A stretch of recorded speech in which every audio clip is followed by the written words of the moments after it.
अध्याय 4। चाबियों का रखवाला। भड़ाम, किसी ने दोबारा दरवाजा खटखटाया। डडली चौंक कर जागा। बम कहाँ फटा? उसने मूर्खों की तरह पूछा। तभी उनके पीछे धमाका हुआ और वर्नॉन अंकल कमरे में फिसलते हुए आए। उनके हाथ में राइफल थी। अब सबको पता चल गया कि उस लंबे पतले पैकेट में क्या था जो वे खरीद कर लाए थे। कौन है? वे चिल्लाए। मैं तुम्हें चेतावनी दे रहा हूँ, मेरे पास बंदूक है। कुछ पल खामोशी रही। फिर धड़ाक, दरवाजे को इतनी ताकत से धक्का दिया गया कि उसके कब्जे उखड़ गए और जब दरवाज़ा ज़मीन पर गिरा तो उसकी आवाज़ ने कान के पर्दे हिला दिए। दरवाजे की चौखट पर एक भीमकाय आदमी खड़ा था। लंबे खिचड़ी बालों और जंगली उलझी दाढ़ी की वजह से उसका चेहरा लगभग पूरी तरह से छुप गया था, परंतु उसकी आंखें काले बीटल की तरह उसके बालों के बीच में चमक रही थीं। भीमकाय आदमी को झोंपड़ी में घुसने के लिए अपने शरीर को सिकोड़ना पड़ा और अंदर आते समय वह झुक गया ताकि उसका सिर छत से न टकरा जाए। उसने झुककर दरवाज़ा उठाया और उसे आसानी से दोबारा चौखट में लगा दिया। बाहर से आ रही तूफान की आवाज़ अब थोड़ी कम हो गई। वह मुड़कर उन लोगों को देखने लगा। कोई एक कप चाय पिलाएगा? सफर आसान नहीं था। उसने सोफे की तरफ कदम बढ़ाए जहां डडली दहशत के मारे जमा बैठा था। मोटे थुल दूर हट, अजनबी ने कहा। डडली ने चूं चूं जैसी आवाज निकाली और अपनी मां के पीछे छुपने के लिए दौड़ लगा दी, जो डरी और सहमी सी वर्नॉन अंकल के पीछे दुबकी हुई थी। और ये रहा हैरी। भीमकाय आदमी ने कहा। हैरी ने उस खूंखार, जंगली, धुंधले चेहरे को देखा। भीमकाय आदमी की बीटल जैसी चमकती आंखें मुस्कुरा रही थीं। हैरी, हमने तुम्हें तब से नहीं देखा जब तुम बहुत छोटे थे। भीमकाय आदमी ने कहा। तुम काफी हद तक अपने डैडी की तरह दिखते हो, परंतु तुम्हारी आंखें बिल्कुल तुम्हारी मम्मी जैसी हैं। वर्नॉन अंकल के मुंह से एक अजीब सी खरखराती आवाज निकली। मैं कह देता हूँ, आप तत्काल यहाँ से चले जाएं सर। उन्होंने कहा। आप जबरदस्ती अंदर घुस आए हैं और आपको ऐसा नहीं करना चाहिए। अपना मुंह बंद रखो, डर्सली डरपोक कहीं के। भीमकाय आदमी ने कहा। उसने सोफे के पिछले हिस्से की तरफ हाथ बढ़ाया। वर्नॉन अंकल के हाथ से बंदूक छीनकर उसे इतनी आसानी से मोड़ दिया जैसे वह रबर की बनी हो, और फिर उसे कमरे के कोने में फेंक दिया। वर्नॉन अंकल ने एक और अजीब सी आवाज निकाली, जैसे किसी चूहे पर पैर रख दिया गया हो। भीमकाय आदमी ने डर्सली परिवार की तरफ पीठ करते हुए कहा। हैप्पी बर्थडे हैरी, हम तुम्हारे लिए कुछ लाए हैं। शायद रास्ते में कहीं हम इसके ऊपर बैठ गए होंगे, पर लगता है इसका स्वाद अच्छा ही होगा। अपने काले ओवरकोट की अंदर वाली जेब से उसने थोड़ा दबा हुआ पैकेट निकाला। हैरी ने कांपते हाथों से उसे खोला। अंदर एक बड़ा चिपचिपा चॉकलेट केक था जिस पर हरी चाशनी में लिखा था, हैप्पी बर्थडे हैरी। हैरी ने भीमकाय आदमी की तरफ देखा। वह कहना चाहता था धन्यवाद, परंतु यह शब्द मुंह तक आते आते गुम हो गया और उसके मुंह से धन्यवाद के बजाय यह निकला, आप कौन हैं? सही बात है, हमने अपना परिचय नहीं दिया है। हम रूबिस हैग्रिड हैं, हॉगवर्ट्स की चाबियों और मैदान के रखवाले। फिर उसने अपना विशालकाय हाथ बढ़ाया और हाथ मिलाते समय हैरी की बांह को हिलाकर रख दिया। तो चाय के बारे में तुम्हारा क्या ख्याल है? उसने अपने दोनों हाथ मलते हुए कहा। वैसे अगर तुम्हारे पास कोई ज्यादा जोरदार चीज हो तो हम उसके लिए भी मना नहीं करेंगे। उसकी नज़र खाली अंगीठी पर पड़ी जिसमें सिकुड़े हुए चिप्स के पैकेट पड़े थे और उसने नाक भी सिकोड़ी। फिर वह अंगीठी पर झुका। वे लोग यह नहीं देख पाए कि उसने क्या किया, परंतु जब वह एक पल बाद हटा तो वहां पर आग की तेज लपटें ढढक रही थीं। आग की वजह से सीली झोंपड़ी में लहराती हुई रोशनी भर गई और हैरी को ऐसा महसूस हुआ जैसे वह गर्म पानी के टब में बैठ गया हो। भीमकाय आदमी एक बार फिर सोफे पर बैठ गया जो उसके वजन से दबा जा रहा था। वह अपने कोट की जेबों से ढेर सारा सामान निकालने लगा। तांबे की केतली, कबाब का दबा हुआ पैकेट, पोकर, चाय की पतीली, लकड़ी के कई मग और एक गहरे रंग की बोतल जिसमें से उसने चाय बनाने से पहले एक घूंट पिया। जल्दी ही भुन रहे कबाबों की आवाज़ और खुशबू झोंपड़ी में भर गई। जब भीमकाय आदमी काम कर रहा था तो सब चुपचाप रहे, परंतु जब उसने 6 मोटे, रसदार, हल्के भुने कबाब पोकर से बाहर निकाले तो डडली थोड़ा छटपटाया।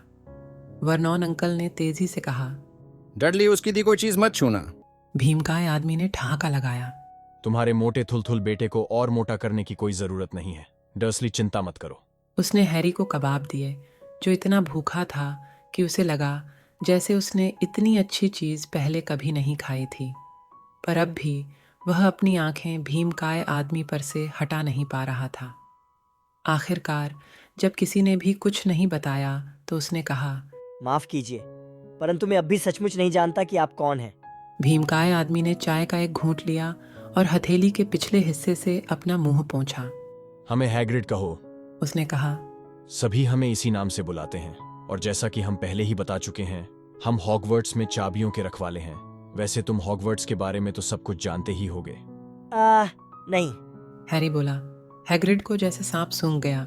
सॉरी। हैरी ने तत्काल कहा। सॉरी। हैग्रिड गरजा और डर्सली परिवार को घूरने लगा, जो छायाओं के पीछे छुप गए। सॉरी तुम्हें नहीं, उन्हें कहना चाहिए। हम जानते थे कि तुम्हें चिट्ठियां नहीं मिल रही थीं, परंतु हमने यह कभी नहीं सोचा था कि तुमने हॉगवर्ट्स का नाम भी नहीं सुना होगा। कसम से। क्या तुमने कभी नहीं सोचा कि तुम्हारे मम्मी और डैडी ने यह सब कहाँ सीखा? क्या सीखा? हैरी ने पूछा। क्या सीखा? हैग्रिड गरजा। जरा 1 मिनट रुको। वह उछलकर खड़ा हो गया।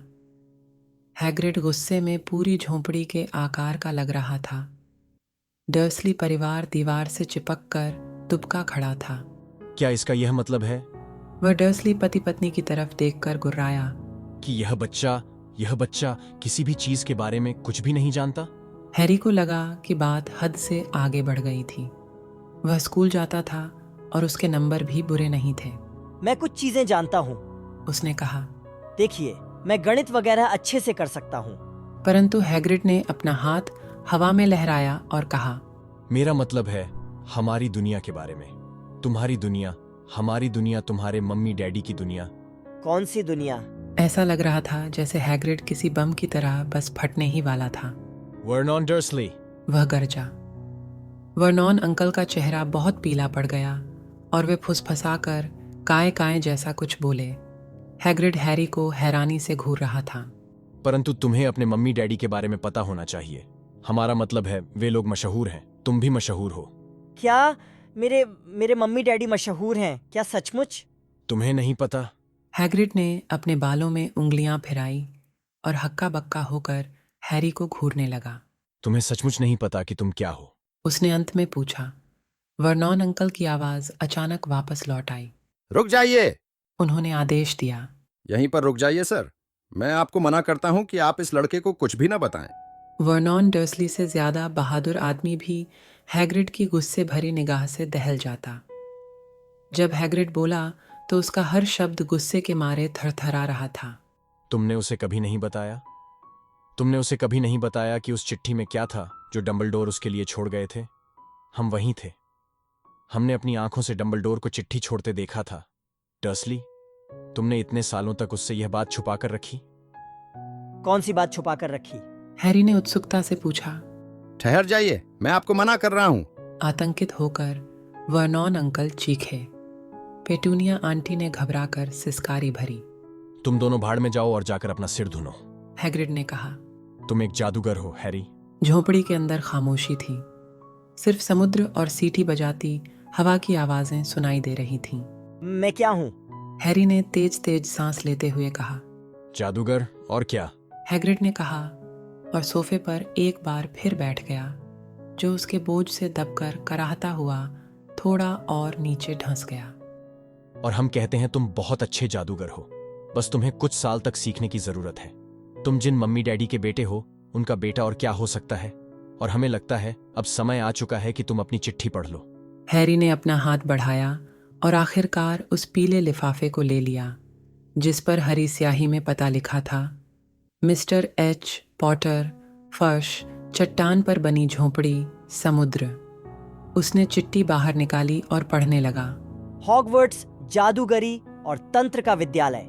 Headmaster Albus Dumbledore, Order of Merlin, First Class, Grand Sorcerer, Chief Warlock, Supreme Mugwump, International Confederation of Wizards. Dear Mister Potter, हमें आपको सूचित करते हुए खुशी हो रही है। आपको हॉगवर्ट्स जादूगरी और तंत्र के विद्यालय के लिए स्वीकार कर लिया गया है। आवश्यक किताबों और उपकरणों की सूची साथ में लगी है। स्कूल 1 सितंबर से शुरू होगा। हम 31 जुलाई तक आपके उल्लू का इंतजार करेंगे। आपकी Minerva McGonagall, deputy headmistress. Harry के दिमाग में पटाखों की तरह कई सवाल फूट रहे थे और वो यह फैसला नहीं कर पा रहा था कि पहले कौन सा सवाल पूछे। कुछ मिनट बाद वह अटक अटक कर बोला, वे मेरे उल्लू का इंतजार करेंगे, इसका क्या मतलब है? तूफान की आंख, इससे मुझे याद आया। हैग्रिड ने कहा और उसने अपने माथे पर इतनी जमकर हाथ मारा कि उससे कोई घोड़ा गाड़ी पलट सकती थी। इसके बाद उसने अपने ओवरकोट के अंदर की दूसरी जेब से एक उल्लू निकाला, एक असली जिंदा, थोड़ा परेशान दिख रहा उल्लू, एक लंबी कलम और चमड़े का एक कागज भी। अपने दांतों में जीभ दबाकर उसने चिट्ठी लिखी जिसे हैरी दूसरी तरफ से पढ़ सकता था। डियर मिस्टर डंबलडोर, हैरी को उसकी चिट्ठी दे दी है। हम कल उसका सामान खरीदने के लिए उसे ले जा रहे हैं। मौसम भयानक है। आशा है आप सकुशल होंगे। हैग्रिड। हैग्रिड ने चिट्ठी मोड़ी और उसे उल्लू को पकड़ा दिया, जिसने उसे अपनी चोंच में दबा लिया। इसके बाद हैग्रिड दरवाजे तक गया और उल्लू को तूफान में उछाल दिया। फिर वह वापस आया और बैठ गया, जैसे यह करना उतना ही सामान्य हो जैसे फोन पर बात करना। हैरी को ध्यान आया कि उसका मुंह खुला हुआ है और उसने उसे तत्काल बंद कर लिया। हम कहाँ थे? हैग्रिड ने कहा, परंतु उसी समय वर्नॉन अंकल आग की रोशनी में आगे आए। उनका चेहरा राख जैसा था, परंतु वे बहुत नाराज लग रहे थे। वह नहीं जाएगा, उन्होंने कहा। हैग्रिड घुरघुराया और बोला, हम देखना चाहेंगे कि तुम जैसा बड़ा मगलू उसे कैसे रोकता है। क्या? हैरी ने दिलचस्पी से पूछा। मगलू, हैग्रिड ने कहा, जो जादू न जाने। हम लोग जादू न जानने वाले लोगों को इसी नाम से पुकारते हैं, और यह तुम्हारा दुर्भाग्य है कि तुम दुनिया के सबसे बड़े मगलू परिवार में बड़े हुए हो। जब हमने इसे रखा था तो कसम खाई थी कि हम ये बकवास बंद कर देंगे। वर्नॉन अंकल ने कहा। हमने कसम खाई थी कि हम उसके अंदर से सारे कचरे को बाहर निकाल देंगे। हाँ, जादूगर। आपको पता था? हैरी ने कहा। आपको पता था मैं जादूगर हूँ? पता था। पेटूनिया आंटी अचानक चीखीं। हाँ, पता था, बिल्कुल पता था। तुम जादूगर कैसे नहीं होते, क्योंकि मेरी पागल बहन भी तो यही थी। उसे भी इसी तरह की चिट्ठी मिली थी और वह इसी स्कूल में चली गई। छुट्टियों में जब वह घर आती थी तो उसकी जेब में मेंढक के बच्चे भरे रहते थे और वह चाय के कप को चूहे में बदलती रहती थी। मैं ही अकेली ऐसी थी जो उसकी असलियत जानती थी। वह दीवानी हो गई थी। परंतु मेरे मम्मी डैडी तो खुशी से फूले नहीं समा रहे थे। अरे नहीं, हमारी लिली तो ये थी, हमारी लिली तो वो थी। उन लोगों को गर्व था कि उनके घर में भी एक जादूगरनी थी। वे एक लंबी सांस लेने के लिए रुकीं और बोलने लगीं। ऐसा लग रहा था जैसे वे कई सालों से यह भड़ास निकालना चाहती थीं। फिर वहां उसे स्कूल में पॉटर मिला और दोनों ने शादी कर ली। फिर तुम पैदा हुए और जाहिर है मैं जानती थी कि तुम भी उन्हीं की तरह के बनोगे, उतने ही अजीब, उतने ही पागल। और फिर एक धमाके में उन लोगों की जान चली गई और तुम हमारे पल्ले पड़ गए। हैरी का चेहरा बिल्कुल सफेद पड़ गया था। जैसे ही उसकी बोलने की शक्ति वापस आई, उसने कहा, धमाके में? आपने तो मुझे बताया था कि वे लोग कार एक्सीडेंट में मरे थे। Car accident? हैग्रिड दहाड़ा। वह इतने गुस्से से कूदा कि डर्सली परिवार अपने कोने में और पीछे खिसक गया। लिली और जेम्स पॉटर कार एक्सीडेंट में कैसे मर सकते थे? ये बकवास है, सरासर झूठ है। हैरी पॉटर अपनी खुद की कहानी नहीं जानता, जबकि हमारी दुनिया का हर बच्चा उसका नाम जानता है। परंतु क्यों? क्या हुआ था? हैरी ने जल्दी से पूछा। हैग्रिड के चेहरे से गुस्सा गायब हो गया। वह अचानक चिंतित दिखाई देने लगा।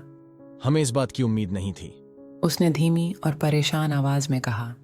जब डंबलडोर ने हमसे कहा था कि तुम्हें लाने में दिक्कत हो सकती है, तो हमें यह अंदाजा नहीं था कि तुम्हें कुछ भी पता नहीं होगा। वैसे हैरी, हमें नहीं मालूम कि तुम्हें बताने के लिए हम सही आदमी हैं या नहीं, परंतु किसी न किसी को तो बताना ही पड़ेगा। बिना यह जाने तुम हॉगवर्ट्स कैसे जा सकते हो? उसने डर्सली की तरफ नफरत से देखा। तो अच्छा यह होगा कि तुम उतना जान लो जितना हम तुम्हें बता सकते हैं, परंतु ध्यान रखना, हम तुम्हें सब कुछ नहीं बता सकते। ये एक बहुत बड़ा रहस्य है। हम तुम्हें सिर्फ कुछ बातें ही बता सकते हैं। वह बैठ गया और कुछ पल तक आग को देखते रहने के बाद उसने कहा, हमें लगता है कि बात शुरू होती है उस जादूगर से जिसका नाम था, परंतु यकीन नहीं होता कि तुम उसका नाम नहीं जानते, जबकि हमारी दुनिया में हर कोई उसका नाम जानता है। कौन? देखो, अगर हमारा बस चलता तो हम उसका नाम कभी नहीं लेते। कोई भी उसका नाम लेना पसंद नहीं करता। पर क्यों? तूफान की आंख। हैरी, लोग अब भी डरे हुए हैं। हे भगवान, इस बात को समझाना कितना मुश्किल है। देखो, वह एक ऐसा जादूगर था जो गलत रास्ते पर चला गया, और वह इस रास्ते पर बहुत आगे पहुंच गया। इससे भी बुरा, बुरे से भी बुरा। उसका नाम था। हैग्रिड ने मुंह खोला, परंतु शब्द बाहर नहीं निकले। आप लिखकर बता दें। हैरी ने सुझाव दिया। नहीं, हमें उसके नाम की स्पेलिंग नहीं आती। ठीक है, वोल्डेमॉर्ट। हैग्रिड को कंपी छूट गई। अब दोबारा हमसे उसका नाम मत कहलवाना। बहरहाल, यह जादूगर आज से करीब 20 साल पहले दूसरे जादूगरों को अपने दल में शामिल कर रहा था। कई जादूगर उसके दल में चले गए। कुछ तो डरे हुए थे, कुछ उसकी ताकत में थोड़ा हिस्सा चाहते थे, क्योंकि वह अपने आप को सचमुच ताकतवर बना चुका था। बहुत बुरे दिन थे, हैरी। कोई नहीं जानता था कि किस पर भरोसा करें और किस पर नहीं। अजनबी जादूगरों या जादूगरनियों से दोस्ती करने की हिम्मत नहीं होती थी। भयानक घटनाएं होने लगीं। वह सिंहासन की तरफ बढ़ रहा था। जाहिर है, कुछ लोग उसके खिलाफ लड़े और उसने उन्हें मार डाला, भयानक तरीके से। हॉगवर्ट्स ही इकलौती ऐसी जगह थी जहां उसका खतरा नहीं था। हमें लगता है कि डंबलडोर ही अकेले ऐसे जादूगर थे जिनसे तुम जानते हो कौन डरता था। स्कूल पर कब्जा जमाने की उसकी हिम्मत नहीं थी, कम से कम उस समय तो नहीं थी। अब जहां तक हम जानते हैं, तुम्हारे मम्मी डैडी बहुत अच्छे जादूगर थे। अपने स्कूल के दिनों में वे हॉगवर्ट्स में हेड बॉय और हेड गर्ल थे। ये रहस्य है कि तुम जानते हो कौन ने उन्हें अपनी तरफ मिलाने की इससे पहले कोशिश क्यों नहीं की। शायद वह जानता था कि वे डंबलडोर के इतने करीब थे कि काले जादू की तरफ कभी नहीं आएंगे, या शायद उसने सोचा हो कि वह उन्हें राज्य कर लेगा, या फिर शायद वह सिर्फ उन्हें अपने रास्ते से हटाना चाहता था। हम तो बस इतना जानते हैं कि वह 10 साल पहले हैलोवीन के दिन उस गांव में गया जहां तुम्हारा परिवार रहता था। तब तुम सिर्फ 1 साल के थे। वह तुम्हारे घर गया और हैग्रिड ने अचानक एक बहुत गंदा धब्बेदार रुमाल निकाला और इतनी जोर से नाक छिनकी मानो कोहरे की चेतावनी देने वाला बिगुल बजा हो। सॉरी, उसने कहा। परंतु ये बहुत दुख भरी कहानी है। हम तुम्हारे मम्मी डैडी को जानते थे और उनसे अच्छे लोग दुनिया में नहीं मिल सकते। खैर, तुम जानते हो कौन ने उन्हें मार डाला। और दरअसल हैरानी की बात यह है, उसने तुम्हें भी मारने की कोशिश की। हमें लगता है वह तुम्हारे खानदान को पूरी तरह से खत्म कर देना चाहता था, या शायद उसे तब तक दूसरों की जान लेने में मजा आने लगा था, परंतु वह ऐसा नहीं कर सका। कभी तुमने सोचा कि तुम्हारे माथे पर यह अजीब सा निशान कैसे आया? ये कोई मामूली खरोंच नहीं है, हैरी। ऐसा घाव तब होता है जब कोई शैतान किसी को शक्तिशाली और बुरा श्राप देता है। तुम्हारे मम्मी डैडी और घर को तो उसने पहले ही मिटा दिया था, परंतु उसका जादू तुम पर नहीं चल पाया, हैरी, और इसीलिए तुम मशहूर हो। उसने जिन लोगों को मारने का फैसला किया, उनमें से एक भी जिंदा नहीं बचा, कोई भी नहीं, सिवाय तुम्हारे। और उसने अपने जमाने के बड़े बड़े जादूगरों को मार डाला था। मैकिनॉन्स, बोन्स, प्रिवेट्स। तुम तो छोटे से बच्चे थे और फिर भी तुम जिंदा बच गए। हैरी के दिमाग में बहुत दर्दनाक विचार आ रहे थे। जब हैग्रिड की कहानी खत्म हुई तो एक बार फिर हैरी ने हरी रोशनी की चकाचौंध देखी और उसे वह पहले से भी ज्यादा साफ दिखी। अब उसे कुछ और भी याद आया। जीवन में पहली बार एक तेज, भावहीन, क्रूर हंसी। हैग्रिड उसे दुख भरी निगाहों से देख रहा था। तबाह हो चुके घर में से तुम्हें हम खुद निकाल कर लाए थे, डंबलडोर के कहने पर। फिर हम तुम्हें इन लोगों के पास लाए। बकवास बहुत हो चुकी। वर्नॉन अंकल ने कहा। हैरी उछल पड़ा। वह लगभग भूल गया था कि डर्सली परिवार भी वहां पर था। निश्चित रूप से ऐसा लग रहा था जैसे वर्नॉन अंकल की हिम्मत वापस लौट आई थी। वे हैग्रिड को खा जाने वाली नजरों से देख रहे थे और उनकी मुट्ठी तनी हुई थी। अब कान खोलकर सुन लो लड़के, उन्होंने गुस्से से कहा। मैं मानता हूं कि तुम थोड़े अजीब हो, परंतु शायद इतने अजीब भी नहीं कि जमकर पिटाई करने से तुम्हारा इलाज ना हो सके। और जहां तक तुम्हारे माता पिता के बारे में कही गई बातों का सवाल है, तो यह सच है कि वे जादूगर थे। मैं इस बात से इनकार नहीं करता, पर मुझे लगता है दुनिया उनके बिना ज्यादा अच्छी तरह चल रही है। उन्हें वही मिला जो उन्हें मिलना चाहिए था। इन जादूगरों से घुलने मिलने का नतीजा यही होता है। मुझे ऐसी ही उम्मीद थी। हमेशा जानता था कि उनका अंत बुरा ही होगा। परंतु उसी पल हैग्रिड सोफे से उछला और उसने अपने कोट के अंदर से एक टूटी फूटी गुलाबी छतरी निकाली। इसे वर्नॉन अंकल पर तलवार की तरह तानते हुए उसने कहा, हम तुम्हें चेतावनी दे रहे हैं डर्सली, हम तुम्हें चेतावनी दे रहे हैं। आगे एक भी शब्द कहा तो। दाढ़ी वाले भीमकाय आदमी के हाथ में छतरी की नोक भाले की तरह दिख रही थी। घायल होने के खतरे को देखते हुए वर्नॉन अंकल की हिम्मत एक बार फिर जवाब दे गई। वे दीवार से पूरी तरह टिक गए और खामोश हो गए। अब ठीक है, हैग्रिड ने कहा, जो गहरी सांस लेते हुए एक बार फिर सोफे पर बैठ गया, और इस बार सोफा इतना धंस गया कि फर्श से जा लगा। इस बीच हैरी को बहुत से सवाल पूछने थे, सैकड़ों सवाल। परंतु वोल, सॉरी मेरा मतलब है तुम जानते हो कौन का क्या हुआ। अच्छा सवाल पूछा हैरी। गायब हो गया, खत्म हो गया उसी रात को, जिस रात को उसने तुम्हें मारने की कोशिश की थी। इस वजह से तुम और भी मशहूर हो गए। यही तो सबसे बड़ा रहस्य है। देखो, वह दिनों दिन ज्यादा ताकतवर होता जा रहा था। फिर वह क्यों चला गया? कुछ लोग कहते हैं कि वह मर गया। हमें लगता है यह बेकार की बात है। हमें नहीं लगता उसमें इतनी इंसानियत थी कि वह मर जाता। कुछ लोग कहते हैं कि यह अब भी कहीं पर है और अपना समय काट रहा है, परंतु हमें इस पर भी विश्वास नहीं है। जो लोग उसकी तरफ थे अब हमारी तरफ लौट आए हैं। कुछ तो जैसे लंबे समय तक बेहोश रहने के बाद होश में आए। अगर वह वापस आ रहा होता तो हमें नहीं लगता कि यह लोग लौटकर हमारी तरफ आ सकते थे। हम में से ज्यादातर लोगों का मानना है कि वह अब भी कहीं पर है, परंतु उसकी शक्तियां चली गई हैं। वह इतना कमजोर हो गया है कि अब कुछ नहीं कर सकता, क्योंकि तुम्हारे पास कोई ऐसी चीज थी हैरी जिसने उसे खत्म कर दिया। उस रात को ऐसा कुछ हुआ था जिसकी उसे कतई उम्मीद नहीं थी। हम नहीं जानते कि वह क्या था, कोई भी नहीं जानता, पर तुम्हारे अंदर ऐसी कोई चीज थी जिसने उसकी गिल्लियों बिखेर दी। हैग्रिड की आंखों में हैरी के प्रति प्रेम और सम्मान का भाव झलक रहा था, परंतु हैरी खुशी और गर्व अनुभव करने के बजाय सोच रहा था कि कहीं न कहीं कोई भयानक गलती हुई है। जादूगर और वह, ये कैसे संभव था? जिंदगी भर वह डडली से मार खाता रहा, पेटूनिया आंटी और वर्नॉन अंकल की दहशत में रहा। अगर वह सचमुच जादूगर होता तो जब वे लोग उसे अलमारी में बंद करते थे तो वे मस्सेदार मेंढक क्यों नहीं बन जाते थे? अगर उसने कभी दुनिया के सबसे बड़े जादूगर को पछाड़ दिया था तो फिर डडली उसे हमेशा फुटबॉल की तरह किक कैसे मारता रहता था? हैग्रिड, उसने धीमे से कहा, मुझे लगता है आपको कोई गलत फहमी हुई है। मुझे नहीं लगता कि मैं जादूगर हो सकता हूँ। उसे यह देखकर हैरानी हुई कि हैग्रिड हंस रहा था।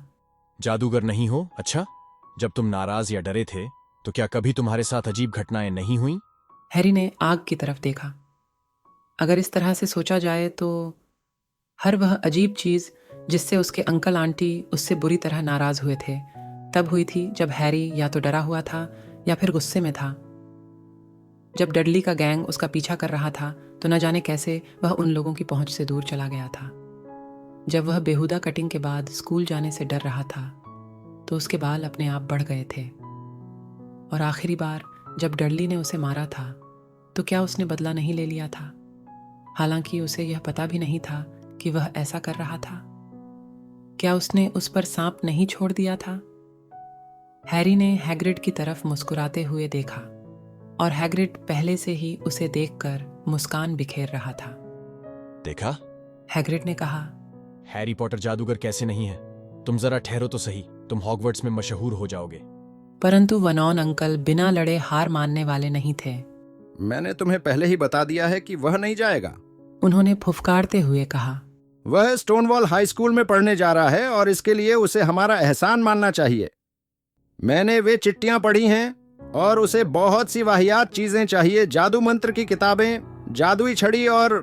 अगर वह जाना चाहता है तो तुम्हारे जैसा बड़ा मगलू भी उसे नहीं रोक सकता। हैग्रिड गुर्राया। लिली और जेम्स पॉटर का बेटा और हॉगवर्ट्स न जाए। तुम पागल हो गए हो। उसका नाम तो वहां उसी दिन से लिखा हुआ है जब वह पैदा हुआ था। वह दुनिया में जादूगरी और तंत्र के सबसे अच्छे स्कूल में जाएगा। 7 साल वहां रहने के बाद वह खुद को पहचान नहीं पाएगा। वह अपनी तरह के बच्चों के साथ रहेगा जो यहां से बहुत अच्छा रहेगा, और वह हॉगवर्ट्स के महानतम हेडमास्टर एल्बस डंबलडोर की देखरेख में जादू सीखेगा। इसे जादू के करतब सिखाने के लिए मैं किसी सन की बुड्ढे को पैसे नहीं देने वाला। वर्नॉन अंकल चीखे, परंतु अब उन्होंने हद पार कर ली थी। हैग्रिड ने अपनी छतरी उठाई, उसे सिर के ऊपर घुमाया और गरजती आवाज में कहा, कभी भी हमारे सामने एल्बस डंबलडोर की बेइज्जती मत करना। हवा में झूलती छतरी को खट से नीचे लाते हुए उसने उसकी नोक डडली की तरफ कर दी। एक जामुनी रोशनी चमकी, पटाखे जैसी आवाज हुई, एक तेज चीख सुनाई दी और अगले ही पल डडली अपनी जगह नाचने लगा। उसके हाथ अपने मोटे पुट्ठों पर थे और वह दर्द से बिलबिला रहा था। जब उसने उनकी तरफ पीठ की तो हैरी ने देखा कि उसके पैंट के छेद में से सुअर की मुड़ी घुंघराली पूंछ बाहर लटक रही थी। वर्नॉन अंकल दहाड़े। पेटूनिया आंटी और डडली को दूसरे कमरे के अंदर धकेलते हुए उन्होंने हैग्रिड को आखिरी बार दहशत भरी निगाहों से देखा और अंदर घुसने के बाद दरवाज़ा धड़ाम से बंद कर लिया। हैग्रिड ने अपनी छतरी की तरफ देखा और अपनी दाढ़ी थपथपाई। हमें अपना आपा नहीं खोना चाहिए था, उसने अफसोस से कहा, परंतु यह वैसे भी पूरी तरह नहीं हो पाया। हम उसे सुअर बनाना चाहते थे, परंतु हमें लगता है वह पहले से ही इतना सुअर जैसा था कि उसमें ज्यादा कुछ बदला नहीं जा सकता था। उसने अपनी घनी भौहों के नीचे से हैरी को कनखियों से देखा। वैसे अच्छा रहेगा अगर तुम हॉगवर्ट्स में यह बात किसी को न बताओ। सच कहें तो हमें जादू करने की मनाही है। हमें थोड़ा बहुत जादू करने की छूट दी गई थी ताकि हम तुम्हारा पीछा कर सकें और तुम तक चिट्ठियां पहुंचा सकें। यह भी एक कारण था जिस वजह से हम यह काम करने के लिए इतने उतावले थे। आपको जादू करने की इजाजत क्यों नहीं है? हैरी ने पूछा। वो ऐसा है, सच तो यह है कि कभी हम भी हॉगवर्ट्स में थे, परंतु हमें वहां से निकाल दिया गया। हमारे तीसरे साल में उन्होंने हमारी जादुई छड़ी के 2 टुकड़े कर दिए, परंतु डंबलडोर ने हमें वहां पर रखवाले के रूप में रहने दिया। डंबलडोर महान है। आपको वहां से क्यों निकाला गया? अब बहुत देर हो चुकी है और कल हमें बहुत सा काम करना है। हैग्रिड ने जोर से कहा। कल शहर जाना है और तुम्हारी किताबें और बाकी का सामान लेना है। उसने अपना मोटा काला कोट उतारा और हैरी की तरफ उछाल दिया। तुम इसे ओढ़कर सो सकते हो। अगर यह थोड़ा हिले डुले तो परेशान मत होना। मुझे लगता है किसी जेब में 1-2 चूहियां होंगी।